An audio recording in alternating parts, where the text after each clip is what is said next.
Hi friends, இன்றைக்கி ஆடி கடைசி வெள்ளிக்கிழமை வரலட்சுமி விரதம்.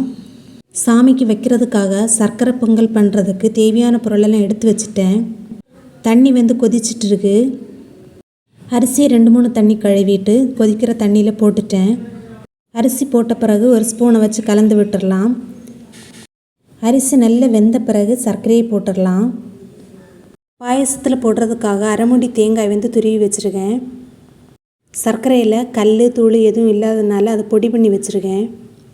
இப்போ பார்த்தீங்கன்னா அரிசி வந்து நல்லா வெந்துட்டு, அரிசி வேகிறதுக்கு முன்னே சர்க்கரையை போட்டோன்னா நல்லா அந்த அரிசி எல்லாம் தேறி வந்துடும், வேகாது. அதனால் நல்லா வெந்த பிறகு சர்க்கரையை போட்டால் போதும். இப்போ வந்து சர்க்கரையை நான் போட்டுட்டேன். சர்க்கரையை போட்ட பிறகு ஒரு 5 நிமிஷம் நல்லா கலந்து விட்டுடலாம். கை எடுக்காமல் கலந்து விடணும், இல்லைன்னா அடியில் பிடிச்சிரும். இப்போ சர்க்கரையெல்லாம் நல்லா கரைஞ்சி எல்லா இடமா கலந்து வந்துட்டு, இனி துருவி வச்சிருக்கக்கூடிய தேங்காயை சேர்த்துருக்கேன். அதையும் நல்லா கலந்து விட்டுடலாம். அடுப்பு வந்து மீடியம் ஃப்ளேம்லேயே இருக்கட்டும். சர்க்கரை போட்ட பிறகு கிளறி விட்டுட்டே இருக்கணும், இல்லைன்னா அடி பிடிச்சிரும்.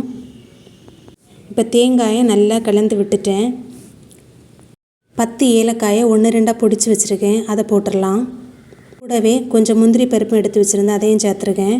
கிஸ்மிஸ் இருந்தால் அதையும் சேர்த்துக்கோங்க, எங்கிட்ட இல்லை. 5-6 ஸ்பூன் நெய்யும் சேர்த்துருக்கேன். இதையும் நல்லா கலந்து விட்டுடலாம்.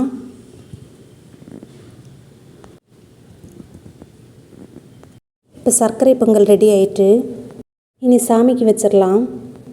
நான் பெருசாக பூஜை எதுவும் பண்ணலை. முந்தின நாளே விளக்கெல்லாம் தொடச்சி பொட்டு வச்சுருக்கேன். சாமி படத்தையும் நல்லா தொடச்சி பொட்டெல்லாம் வச்சுருக்கேன். வீட்டில் நின்ன பூவை தான் சாமிக்கு பறித்து வச்சுருக்கேன். விளக்கை ஏற்றி சர்க்கரை பொங்கல் வச்சு சாமி கும்பிட்டுட்டேன். உங்கள் எல்லோருக்கும் வரலட்சுமி விரத நல்வாழ்த்துக்கள். எல்லாருக்கும் எல்லா செல்வங்களும் கிடைக்க இறைவனை வேண்டிக்கிறேன். என்னுடைய இந்த வீடியோ உங்களுக்கு பிடிச்சிருந்தா என்னோடய சேனல் லைக் பண்ணுங்கள், ஷேர் பண்ணுங்கள், சப்ஸ்கிரைப் பண்ணுங்கள். மறக்காமல் கமெண்ட் பண்ணுங்கள், பெல் ஐக்கானை கிளிக் பண்ணுங்கள். வீடியோ பார்த்ததுக்கு நன்றி.